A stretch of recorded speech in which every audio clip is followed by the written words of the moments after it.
It is going to change the face of the Indian diaspora in Taiwan, but it can be for the good. But I really believe that the open-mindedness of Taiwanese people should and will play a crucial role in accommodating Indian culture or Indian customs, a big part of Taiwanese culture. Both the India-Taipei Association and the TCC, its counterpart in New Delhi, are playing an important role in ensuring that the people on both sides understand each other better through culture and dance and music. Hello and welcome to Connected. I'm Divya Gopalan. Let's start today's show with these images of the Diwali festivities in Taiwan's capital, Taipei. The Festival of Light is celebrated across India by more than 1 billion people in the world's most populous nation and its diaspora. And for the first time, India's de facto embassy in Taiwan, the India-Taipei Association, held celebrations for the public here. Hundreds of people joined the revelries. So we want to take this as an opportunity to discuss the growing ties between the people of India and Taiwan. And to help us along, we're joined by Albert Wei-min Tang. He's a professor at Fujian Catholic University in Taipei, and Priya Lalwani Purswaney, interpreter and entrepreneur, who has been living in the Taiwanese capital for more than 3 decades. Thank you both so much for being part of the program today. I want to start with you, Priya, as someone who was part of the festivities and also was MC to the big event, the Diwali event here in Taipei. Can you give us a sense of the messaging that's being sent by the ITA to be opening this event for the public in such a big way? It's the first time the ITA has actually organized such a big event for Diwali, and I've been in Taiwan for over 30 years, and the ITA has been around for over 25 years. And this was really a moment that I've waited for so long. And it's time that we're seeing a much closer relationship between India and Taiwan. And both the India-Taipei Association and the TCC, its counterpart in New Delhi, are playing an important role in ensuring that the people on both sides understand each other better through culture and dance and music. So that was the main purpose, I think, of ITA, this outreach by ITA.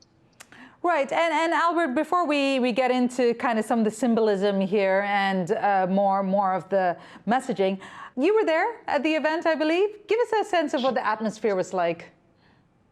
Oh my God, this time it was again quite a fantastic event. I saw Priya always on the stage doing English, Hindi, and Chinese translations. She was always the great MC. We never got here in Taiwan.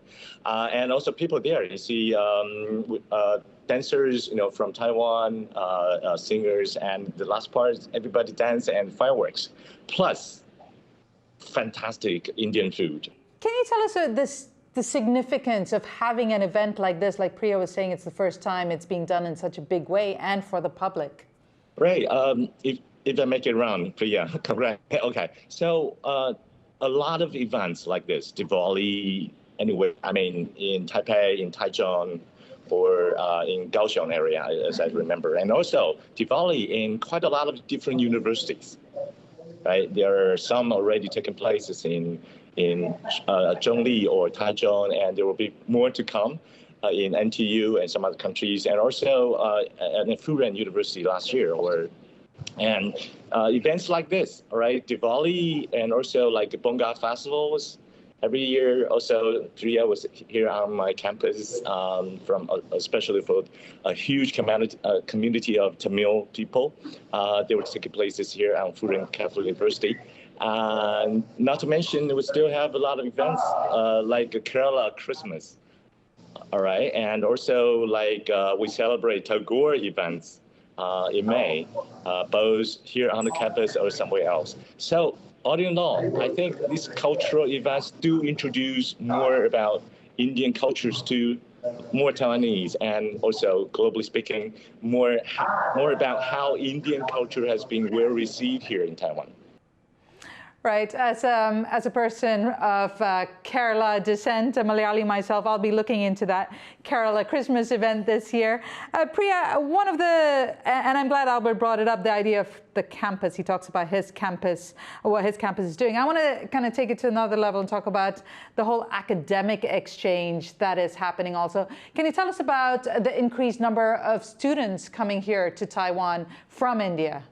As the first Indian university student in Taiwan, I came here in 1987. At that time, there was no other Indian students in universities in Taiwan. To the 2,500 plus students that we have in Taiwan now, I think it has been a great journey. It has been growing very fast in the last 10 to 15 years. The number is still low considering India's population and the need that Taiwan has for talent from India. I think there's still a big room for further increase. But I think that in India, there is more and more attention being paid to Taiwan and the kind of educational opportunities that are offered here. And Taiwan, of course, because of the aging society, there are fewer students, local students. So it's very nice that Indian students can come and do the research in the excellent universities that Taiwan has. And having these exchanges of students, these young people coming over here and with Indian background, but then understanding Taiwan culture is definitely going to bring both sides closer in the future. Albert, speaking of academia, can you tell us about the increased outreach or association with India, especially in the academic field? We love to observe through interactions, people-to-people connection with academics on the other side of the in India, and I can see a great stride in the interaction. More delegates from India come over to Taiwan, and also from here, Taiwan, we visit India quite often. I mean, after the COVID, it was almost like a revenge. Okay, a serious waves of visitors to India. Some technology experts too, and also student group, especially from foreign universities. In fact, this year, we have two groups of students visited Kolkata, Delhi, and also to Kerala. So both India and Taiwan have been exploring a number of ways to strengthen partnerships, and among them, a much talked about migration and mobility labor agreement, which is expected to be inked soon. Taiwan's representative to India, Baoshan Ge, spoke to Connected in New Delhi. We are going to sign this labor mobility very hopefully by the end of this year. We hope that after we sign this MOU between our two sides, we can encourage a huge number of people from India to work in Taiwan. So far, we have labor sources from Philippines, Vietnam, and Indonesia. We hope that India can become another source of labor for Taiwan. That's very important. Priya, given your experience here and your understanding of the culture here, how realistic really is it an option to have large numbers of Indian blue-collar workers here in Taiwan? It is going to change the face of the Indian diaspora in Taiwan, but it can be for the good. I mean, there will be more Indian people, and there are Indian people who can contribute to Taiwanese society while also contributing to their own families and their own income. So it could work well for both sides. It might take some getting used to. So at the moment, Taiwanese people are used to having workers from the four countries that the ambassador just mentioned. When Indians start coming in, it will take some time. I think initially they're going to be working either in factories or home care, but it can be done. I think as an Indian, we are very adaptable. We get along easily with wherever we go, and we have a lot of similar traditions and practices as the Taiwanese. So I think it could be a synergistic collaboration. And also for the Indian side as well, of course, they would need to get proper orientation. So both sides need to be, for the people who are coming to work here need to have orientation about Taiwan, and also the people who are going to be working with the Indians will also need to have orientation on how to work with Indians.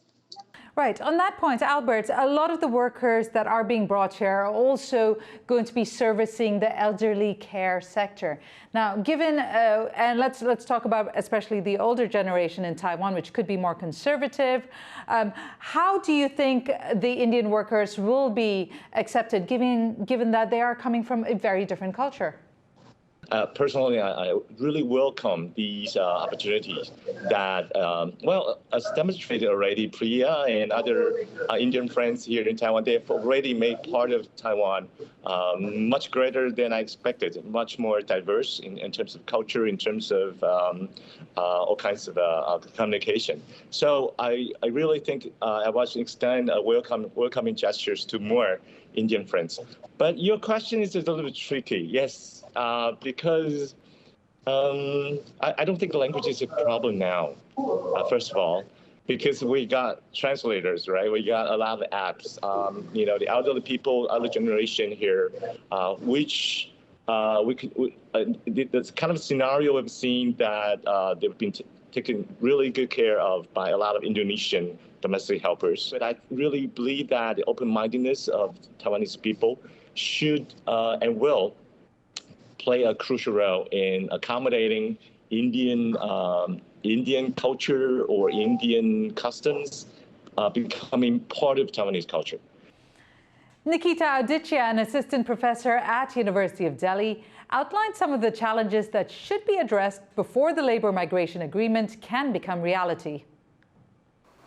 I think it's a large number of workers that the pact is going to sort of facilitate vis-a-vis migration. We're talking about approximately 1 lakh workers. There's a lot of intricacies that need to be ironed out. What department under which all ministries is going to be responsible, how to ensure it's sort of given so far from the reports that we've been getting access to, that they will have wage parity with the other local Taiwanese workers, but how to ensure that it happens.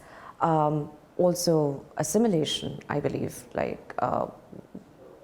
is there going to be a special orientation program that's going to be undertaken? Is there going to be a department which is going to oversee that they're assimilated into the local population?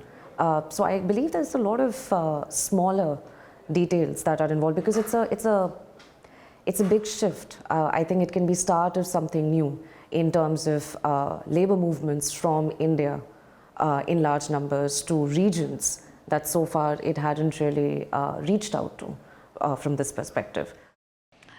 Priya, given your understanding of both cultures, give us a sense of what kind of perhaps preparations are needed to help the Indian workers that do come here for eventuality of assimilation into Taiwanese society. One thing that we have to keep in mind is that India is such a big country, and the extent of diversity in India means that we cannot just say, okay, Indians are coming, so we can do A, because Indians coming from northeast, southwest, or central India will need different types of preparations. So I think for this particular agreement, they're looking more at the northeast part of India, so where the people, the ethnicity is a bit more similar to ethnic Chinese. So in terms of appearance, they would not look that different. However, language is something that needs to be learned in advance, but this is not something exclusive to India. Even workers coming from Indonesia are trained in Mandarin before they come into Taiwan, or they will have some classes for them here so that they can start learning the language, and also some kind of licensing if they're for caring for the elderly, information about where they can go to get help, things like that. These are things that would have to be done in Taiwan. And also we need to for the Filipinos or the Indonesian worker, Vietnamese workers, there has been some discrimination against them, which makes life hard for them. In this area, Taiwan has been improving. There are now better laws in place to protect these workers, but I think the governments on both sides should make sure that the rights of these workers who come are protected and they're not mistreated with the families or their employers. Right, and so Albert, if you were on that advisory board, what would you say that would need to be done before the Indian workers get here, whether it is before they leave India, that will help them when they arrive or land in Taiwan? Right. I totally agree with Priya, what Priya just said. There needs kind of intensive training before they get embarked here in Taiwan. So one thing's different. I think Chinese should be taught before they come to Taiwan, not after they arrive in Taiwan. Okay, so I mentioned that 30 years ago we had an MOU, and Indian universities, Indian government said, hey, bring us more Mandarin Chinese teachers from Taiwan. Okay, this has been discussed for so many years. It's getting more, but the speed is now with these agreements. I think we really need to accelerate the speed to speed up to set up all the mechanisms. Okay, one part is language training, social customs, that kind of thing. The other part Priya just mentioned, because I read some very strange coverage like, hey, people will worry about if those migrant workers come over to Taiwan from India, would that be more cases of sexual harassment, sexual molesting, that kind of thing? Okay, so we see a kind of discrimination or a stereotyping that a lot of people still worry about still have the kind of negative images of Indian people, Indian society. So that's how media plays a very important role in breaking up all these stereotypes, and how we witness the high quality of Indian friends, both here in Taiwan. I do believe those migrant workers coming over here for domestic help or for manufacturing, agricultural, or in any aspects, those people being screened, right? And they had a map in their career of Taiwan. I think there will be something contributing again to the economy, to the future development of Taiwan. So if I were in that advisory board, I would look very closely, number one, to the transparency of the mechanism. Yeah, Taiwan is a very much democratic society, so we want more transparency. How were these people selected, and where were they from, and what kind of mechanism, as our TCC ambassador just said, or our Ministry of Labor Affairs. Okay, we want more transparency. So far from the media, you mentioned religion, language, education, training mechanism. We want to know how Indian friends could be part of the international communities, right? It's not just Taiwan and India. I think it's also Taiwan, Indian and Indonesian and Vietnamese and also Filipino and other international communities. We see that Indian friends has been a cementing factors when we have international communities. Okay, going back to the topic of language exchange, border tensions between China and India have opened the door for Taiwan to invest in Mandarin language education in the huge Indian market. Here's Tash Butler reporting from India's capital, New Delhi. Cutting Chinese characters from paper in his New Delhi classroom, Agastya Bose is learning Mandarin the hands-on way. Study of the language in India has suffered ever since border tensions with China boiled over 3 years ago. But with help from his Taiwanese teacher and the app Duolingo, Agastya says he's found a passion.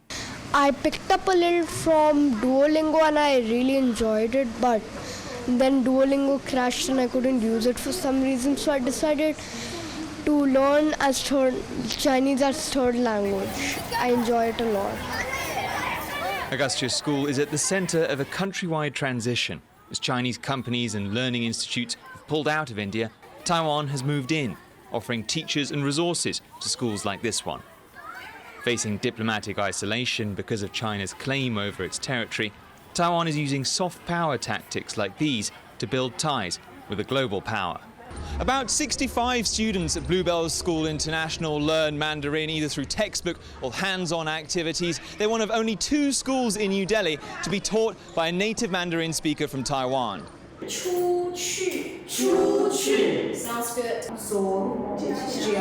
That number does not include private teachers from Taiwan, like Nancy Xiao, who runs the Meiyu Chinese Language Center in the north of Delhi. China's withdrawal has allowed her to start using Taiwanese textbooks and offer Taiwan-certified tests. But with fewer companies in India looking for Mandarin ability, demand for her lessons has collapsed. Now it's like online, offline together will be like 50 or 60 students now. It's pretty less, like 3 times lesser than before the off-time, before the pandemic. At Bluebell's, students face a different challenge. India has dropped Mandarin from the secondary school national curriculum, meaning students here won't get a qualification when they graduate, a concern for Taiwanese firms which rely on locals fluent in Mandarin to do business. Without this in between, it's very hard for our people to come to India in large numbers. It's a sign of the mixed opportunities India's tensions with China have brought. Taiwan has seized the opening to fund Mandarin teaching and build cultural ties. But Beijing's withdrawal has disrupted learning for all students, both in public schools and private. And Taiwan faces a tough task putting together the pieces for its language and trade to thrive. Leon Lien, Siobhan Powell and Stash Butler in New Delhi for TaiwanPlus. Albert, I know when you go to India, and you've been there a few times already, what kind of a sense are you getting about the interest in people learning Mandarin? I've been to India for 15 times, 15 totally, since 2013. All right. We taught to people in Mandarin in quite a few universities, and I just mentioned the first Mandarin teaching higher education institution that would be in China-Bavaran, Bahar University in Kolkata, and also JNU, and also other universities. All right. So people, I think Indian friends, I see the enthusiasm and very hardworking spirit of learning Mandarins, especially they're interested in traditional characters. That's something really amazed me a lot, because most of them learn simplified characters, and they're showing, hey, traditional characters is a little bit difficult, but interestingly, because each character is a diagram, right? So they love that. The other thing is a lot of students, as the report just said, university students, they had a career issue, right? They do think about extend their career to other parts of the world, especially to the Chinese-speaking world, Taiwan or Southeast Asia, or mainland China. Yeah, we know these people. These are in their considerations. Each year, I think now in Taiwan, we have 3,500 Indian students, mostly coming here for doctoral studies, master's studies. But we can see they come over here, most of the program are in English, but they will still need Mandarin Chinese for survival skills, right? For daily lives. So we see the different levels of educational resources. Some really high academic one probably wasn't need for Indian friends. I mean, especially for future migrant workers. I also know that before, in Kolkata especially, Chinese was an elective courses for international schools for like teenagers. In 26 international high school in Kolkata, because I also met teachers there. I mean, teachers who actually have some education background here in Taiwan. All right. I also know that Nancy, all right, in the video, because they're working very hard, and they also show us, like we met before in Delhi, that Mandarin Chinese used to be a very important business language for a lot, Indian businessmen. So we also have the book, right? A book tailor-made for Indian Mandarin learners too. Oh, sorry. Yes, Priya, thank you very much. now coming to 2, maybe 3, maybe 4, maybe, we need a book right away for those future migrant workers, tailor-made for these migrant workers. I think Priya will be, and not will be, she is already expert in these regards. All right, so in that particular point, language for Indian friends, I see the enthusiasm. I see they would still, I certainly believe they would work very hard, because I see, diversity of linguistic terrain in India really pave the ways to learn, other languages. All right, that's something I've observed, yes. So Priya, then I'm going to put this to you now. You've kind of seen, you've been here 3 decades, you've kind of seen the growing, I guess, warmth between the Taiwanese and Indians in Taiwan, and also now on an international space. Where do you hope this relation is going to head? Give us an idea of what you're hoping the future will bring for Taiwan and India. And I want you to answer this in Chinese for me. 我觉得台湾跟印度有很多可以互补的地方。我们台湾有这么多的工作机会，还有我们需要很好的人才。而且印度呢，现在的人口红利这么好，我们有非常优秀、非常好的人才。如果这两边可以做一个结合，我觉得这个是最完美的一个结果。那不只是在这个人才上面，另外在很多人以前都讲过，这个台湾的硬体还有印度的软体也应该要做一个结合。I couldn't have said it better myself, especially not in Chinese. Thank you very much. Very impressive. Priya Lalwani Purswaney, interpreter and entrepreneur here in Taipei.